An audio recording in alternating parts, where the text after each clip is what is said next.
जब तक किसी को कुछ पता चलता तब तक पूरा अकाउंट खाली हो जाता। एक और ठगी का सिस्टम था, नकली एटीएम मशीन। जब भी कोई एटीएम से पैसे निकालता तो मशीन में उसका पिन अपने आप स्टोर हो जाता। फरहाद उस मशीन को चुपचाप हटाकर सारा डेटा ले जाता। सारे क्रेडिट कार्ड्स को अलग अलग कैटेगरीज में रखकर उनसे लग्जरी आइटम्स खरीदे जाते और आखिर में उनके डेटा को ब्लैक मार्केट में बेच दिया जाता। जेस ने एक दिन एक खूबसूरत नेकलेस देखा और पहन लिया, लेकिन निकी ने कहा कि इसे तुरंत उतार दो। उसने सख्ती से समझाया कि सारी चीजों को बेचना होगा, कुछ भी हमारा पर्सनल नहीं होना चाहिए। जेस पहली बार इतने बड़े लेवल की ठगी देख रही थी। चुराई हुई चीजों के पहाड़ के बीच में खड़े होने का फील कुछ और ही था। अगले दिन जेस और फरहाद एक अमीर इलाके में घूम रहे थे। उनका काम था नाटक करना। फरहाद बेहोश हो गया और जेस चिल्लाकर एक्टिंग करने लगी। प्लीज कोई हमारी मदद करो प्लीज। एक तरह की डिस्ट्रैक्शन थी जिसका फायदा टीम के बाकी लोगों ने आसपास के अमीरों का सामान चुरा कर उठाया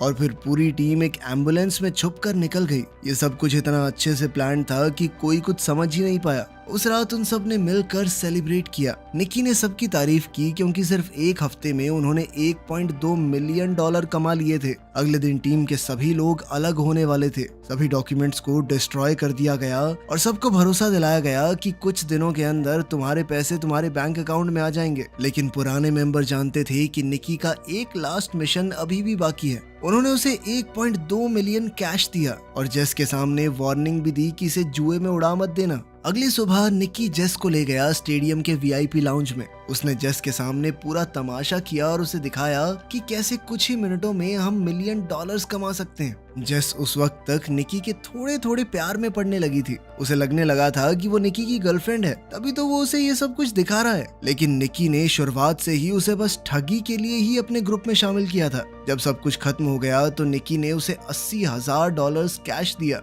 और आखिर में कहा गुड बाय। जेस ने उसकी तरफ देखा, उसकी आंखों में आंसू थे। उसका दिल टूट गया था। एक तरफ वो निकी से सच में प्यार कर बैठी थी, दूसरी तरफ उसे ये भी लग रहा था कि $80,000 बहुत कम है क्योंकि निकी ने अभी अभी $1 मिलियन कमाए थे। लेकिन निकी की दुनिया में जज्बातों के लिए कोई जगह नहीं थी और जेस ने अब उसका असली रंग देख लिया था। लगभग 3 साल बाद हम एक रेस कार को सर्विस स्टेशन में